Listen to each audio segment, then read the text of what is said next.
All right. Well, there's a lot of feminine energy in your chart, Leo, coming up here towards the end of December. We have the Empress and we have the High Priestess.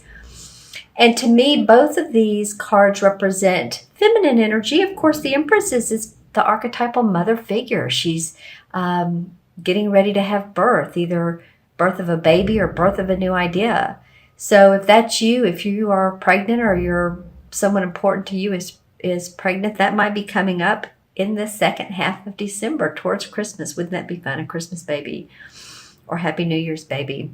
The interesting card beside this, they're both major arcana cards. And this is the High Priestess. She's the most psychic woman in the deck. She's very in tune to herself and what she needs to do. She really doesn't look on the outside too much. She just knows that, the ebb and tide of life. She understands that. She's emotionally intelligent. And I'm feeling like for you guys, this card represents the essence of being this High Priestess, this emotionally intelligent, psychic, intuitive woman, creative woman. Both of them would be, right? Both of them represent feminine energy, and I'm not leaving out the guys here in this video at all. I'm just saying this is what's coming up for the end of December. I have a little bit of Venus going on. Maybe some of you a new love relationship, feeling your drive, feeling happy, free. Just for some of you guys, I feel like Leo, that you'll feel that way. A sense of freedom, a sense of joy, a sense of opportunity. Let's see what the second half of December brings.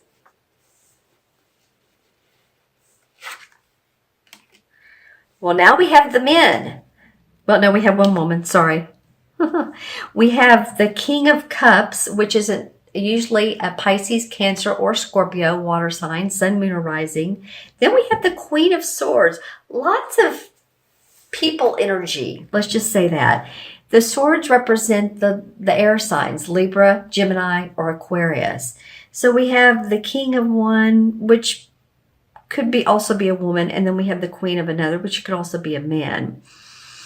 I was talking about love earlier. Some of you may be falling in love with one of the water signs. And it's interesting, too, how we have this very... what I want to call the High Priestess. She's very much in her own skin. Then we have this under her, the Queen of Swords, the Queen of Swords is decisive, intelligent, analytical. She cuts through the air. She doesn't pull any punches. She may seem sharp-tongued at times, but she means well, So yeah, you all just have some energies of, here we have this is love and birth and maybe a new birth of a project going on for some of you that you're excited about. This could be in a relationship with someone else. Then we have the more studied, adamant, focused side here. And this Queen of Swords is... what I am noticing this time more than ever is she's holding her hand out. So she's open to, it feels like she's open to any changes that you want to make in whatever work you're doing. Whether this is a boss or a team worker, team co-worker, someone that you're dealing with, the higher up in authority that you're wanting to make suggestions. I feel like she's open to that. Let's see what these two transition cards are. Oh, I already see this one. Okay. Well, the transformation card is what I call it. And honestly, quite honestly, this card has been coming up a little. I don't know if it has in this particular video series. I'm about halfway done, but in the last one. So I feel like as a whole, the human race is transforming. It's, called the Devil card, another major arcana. 1, 2, 3. A lot of universal and life changes and experiences for you guys, Leo. So I would ask you, what changes are taking place in your life? What is it that's making your heart happy or not happy? And what are you going to do about those changes? How are you going to handle those? Let's see what this card is. Wow, 2 interesting cards that come up for the transition cards, clarification cards, transition rather. Okay, now we have the 5 of Pentacles. So it's like this person who has had money problems, health problems, felt left out in the cold. But as you can see, they're getting support from this woman who's helping them move forward. Interesting clarifications coming from this very feminine energy into this loving, decisive energy. So it may have been for some of you all that you've had some situations, relationships that have been tough. This could be a male-female figure, to whatever the relationship is. This could be feeling bound to work. Even though you're making good money, it's like, oh man, I have to go in there again, and I hate this job, but it pays the bills. Bound to a relationship. You went out of a relationship, or you have wanted out. There might be that some of you are meeting this King of Cups. This might be a new open door for you to meet someone that's very loving, very nurturing. Let me move it up. Sorry.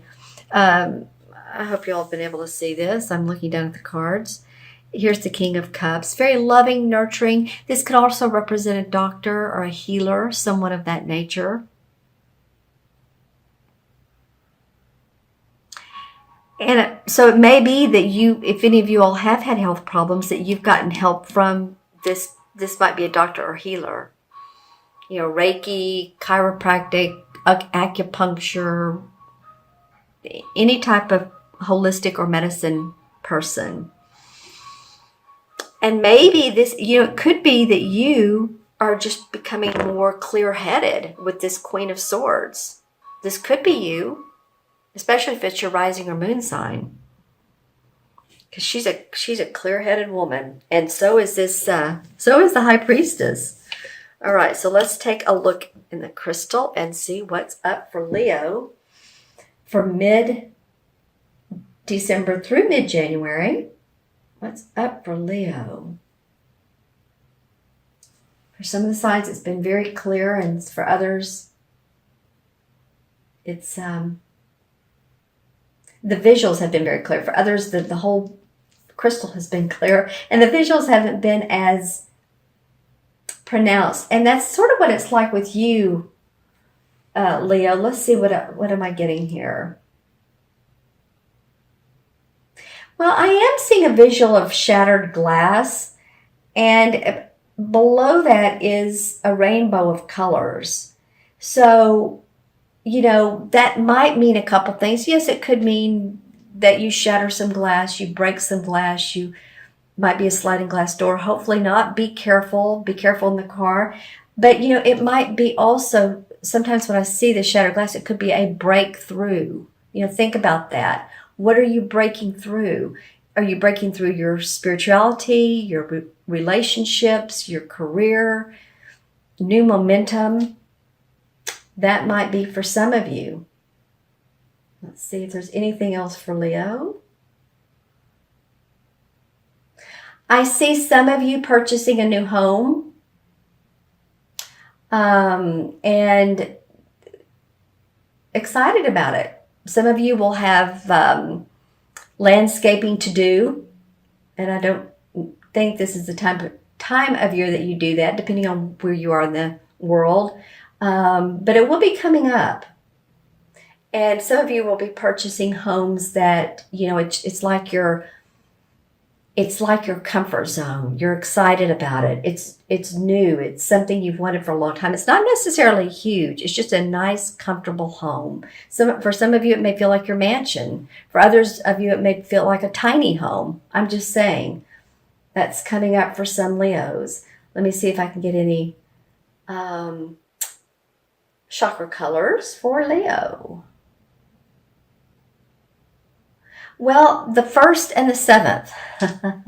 So the first is about staying grounded. It's the first chakra is located at the base of the spine. It has to do with us feeling secure about money, finances, just secure in our material world. The seventh chakra has to do with, it's on top of the crown of your head, of course, and has to do with anything psychic or intuitive, and that would be this woman. And do I have a grounding chakra? I do not on the table right now, but that would either be a black or a red crystal. So if any of you guys are into crystals, so it's interesting how nothing in between came up. And some of you may be working on your heart chakra or your third solar plex. I'm just saying the first and the seventh are what is coming up for you, Leo. And that could be because the first is so very important to receiving the seventh chakra intuition. If we're not grounded, then the other chakras just don't make as much difference because we need to be grounded first. We are here on planet Earth and we need to have our feet on the ground, then open up that seventh chakra to insights and intuition. Interesting. Okay, let me go ahead and count the cards, or count the number rather. Okay, and so we have 3.